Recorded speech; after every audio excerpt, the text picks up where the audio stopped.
चिराग पासवान। अब एनडीए में इतनी पार्टी है जितना की सीट नहीं। ये कहा जाता है, कहावत है कि जितनी सीट नहीं है बिहार में उतनी पार्टी। तो क्या लगता है कि कैसे सीट बंटवारा होगा? नहीं, अभी जब आपने विरासत की बात किया कि रामविलास पासवान की विरासत में चाचा पशुपति पारस और चिराग पासवान दोनों, लेकिन आपको ये बात मैं बताना चाहता हूं कि इस बार रामविलास पासवान की विरासत को जो सजोने का प्रयास पशुपति पारस कर रहे थे, उनमें कहीं ना कहीं से टूट आई है। हाजीपुर लोकसभा क्षेत्र में जब चिराग पासवान को, जब एनडीए ने ही खुद दरकिनार कर दिया पशुपति पारस को, उसके बाद से हाजीपुर से ही चिराग पासवान जीत जाते हैं, इस बार सांसद बने हैं। तो कहीं ना कहीं से पिता की जो राजनीतिक विरासत है वो पुत्र के पास ही है, वो भाई के पास नहीं है। इससे हम स्पष्ट कर सकते हैं। मेरा यही प्रश्न था कि जो विरासत है वो विरासत दरअसल चिराग पासवान के ट्रांसफर हुआ है, उनके पास ट्रांसफर हुआ है, ये विरासत बीजेपी के पास ट्रांसफर हो गया है। जी नहीं, विरासत जो है, क्योंकि वो एक मौसम वैज्ञानिक कहे जाते थे, रामविलास पासवान को राजनीति का मौसम वैज्ञानिक कहा जाता था।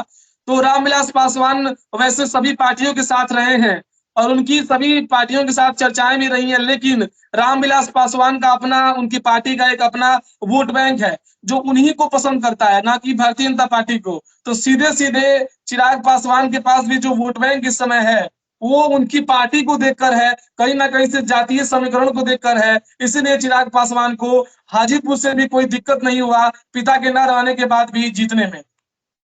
इस बार बीजेपी का टारगेट क्या है बिहार में? देखिए, अभी तो जिस तरीके से पिछली बार लोकसभा के चुनाव जो बीते हैं उसमें 400 पार के नारे लग रहे थे भारतीय जनता पार्टी के दफ्तरों से, इस बार बिहार में भारतीय जनता पार्टी के दफ्तरों से 200 पार के नारे लग रहे हैं, क्योंकि 243 विधानसभा सीटें हैं और 200 पार कर जाना ये बड़ी बात होगी किसी भी पार्टी के लिए बिहार जैसे क्षेत्र में। तो अभी तो पॉलिटिकल नारा निकलना शुरू हो चुका है आपकी बीजेपी बात। 200 पार या एनडीए 200 पार? मतलब बीजेपी के दफ्तरों, मतलब कहने का ये है कि एनडीए ही सब कुछ लेकर, सभी घटक दलों को लेकर। अच्छा, सभी घटक दलों को लेकर वो 200 पार का नारा लगा रहे हैं और वो कह रहे हैं कि 200 पार। लेकिन यही इसी से रिलेटेड प्रश्न है कि चिराग पासवान पिछले बार विधानसभा चुनाव में आधे सीट पर वो लड़े, लेकिन इस बार कौन और कितने सीट पर लड़ेगा? चिराग पासवान को कितना सीट मिलेगा और सीएम चेहरा कौन होने वाला है इस बार? देखिए, अभी कुछ दिनों पहले सम्राट चौधरी ने, जब वो भारतीय जनता पार्टी के प्रदेश अध्यक्ष थे, तब उन्होंने कहा था कि इस बार भारतीय जनता पार्टी अगर चुनाव लड़ती है बिहार में विधानसभा का चुनाव, तो कहीं ना कहीं से नीतीश कुमार ही एनडीए की ओर से फेस होंगे, मुख्यमंत्री फेस होंगे। और चिराग पासवान के लिए एनडीए में रहते हुए मुख्यमंत्री बन जाना या मुख्यमंत्री का चेहरा बन पाना ये बड़ी मुश्किल चीजें हैं, क्योंकि नीतीश कुमार वैसे भी विधानसभा के परिप्रेक्ष्य में उनकी पार्टी अभी छोटी है। और जो उनको सीटों का इस बार आवंटन होगा चिराग पासवान की पार्टी को, तो वो कहीं ना कहीं से लोकसभा के अनुसार, अगर लोकसभा को देख लिया जाए तो थोड़ा भरोसा जा सकता है उसमें। तो जो इस बार हाँ जी।